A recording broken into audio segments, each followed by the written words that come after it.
Well, happening this week, some of the best minds from all over the world are coming together presenting new research on Alzheimer's disease and dementia. The Alzheimer's Association International Conference is now underway in San Diego.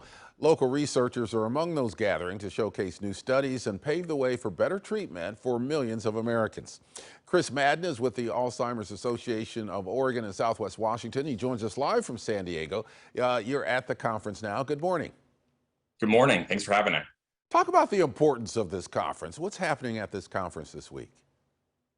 Well, I think you mentioned the Alzheimer's Association International Conference. It's the largest meeting in the world dedicated to Alzheimer's and dementia research.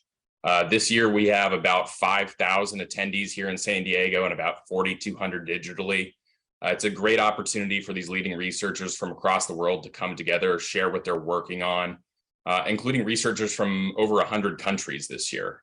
And Oregon is really well represented here. We've got about 15 researchers from Oregon. Wow. Okay, so let's talk a little bit about where the research on Alzheimer's and dementia is headed right now. I mean, it's such a devastating disease. It affects millions of people and their families all around the globe. And we're still working to learn exactly, what causes it, how we can find it earlier, how it's treated. What are some of the things that we're finding this day and age? I think a lot of the things we're working on right now are early detection and diagnosis. There's actually some research coming out of Oregon working on identifying biomarkers, which will help us diagnose Alzheimer's and dementia much earlier. We're also looking at the effects of isolation versus social engagement on cognitive decline, something that I think you can imagine is very pertinent over the last few years, and even technological interventions that come with dementia. And I think one of the things we need to focus on is that the speed at which these developments will occur is directly related to our commitment to Alzheimer's and dementia research. And that's really growing. At the federal level, NIH funding for Alzheimer's research is at about $3.5 billion annually. At the Alzheimer's Association, we fund about $310 million annually in projects, including about $3 million in Oregon. You had mentioned that you've got about 15 researchers from Oregon who are at the conference right now. So there is research happening here in the Pacific Northwest. What do you know about it? Tell us about what's happening here. Yeah, those researchers coming from all over the place, including OHSU's Latent Aging and Alzheimer's Disease Center, Pacific University, and the Kaiser Permanente Northwest Center for Health Research. I think like all Alzheimer's and dementia research, they cover kind of a broad spectrum, focusing on early detection, diagnosis, prevention, things we can do to kind of take agency over our own brain health, including things related to the COVID pandemic. Broadly, we learned about some research yesterday, not from Oregon, but about the impacts of smelling loss and cognitive decline, and the ties potentially between a COVID infection and losing smelling for a period of time, and potential Alzheimer's and dementia risk in the future.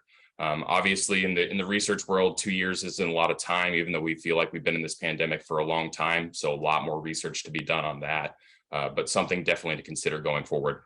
Yeah, well, you mentioned the Alzheimer's Association works closely, with federal partners with the NIH to help get funding to this research and to push some of this work forward. The other thing that the Alzheimer's Association can do, though, is offer that resource to patients and families who are actively dealing with Alzheimer's and dementia. So what are some of the resources available for people here locally if they want to reach out, if they want to learn more about some of the new research happening? It really doesn't matter where your place is in Alzheimer's, whether you're somebody who just received a diagnosis or somebody who's been a caregiver for someone for a number of years. We've got support systems for you. We have education. We have walk groups for folks that just need a break. We can connect you to further resources like respite care. I would just encourage folks to head to alz.org, click our chapter or find your chapter. And there's a broad spectrum of resources there. We even have a 24/7 hotline that you can call in case something's happening in the middle of the night, a challenging behavior you've never seen before and you need some help. Very important research that's being done, and an important conference, obviously, in San Diego. Chris Madden, thank you for joining us on AM Extra this morning. Thanks for having me. And for more information and resources about Alzheimer's disease, go to alz.org/ORSWWA. We also have links posted in the AM Extra section on coin.com.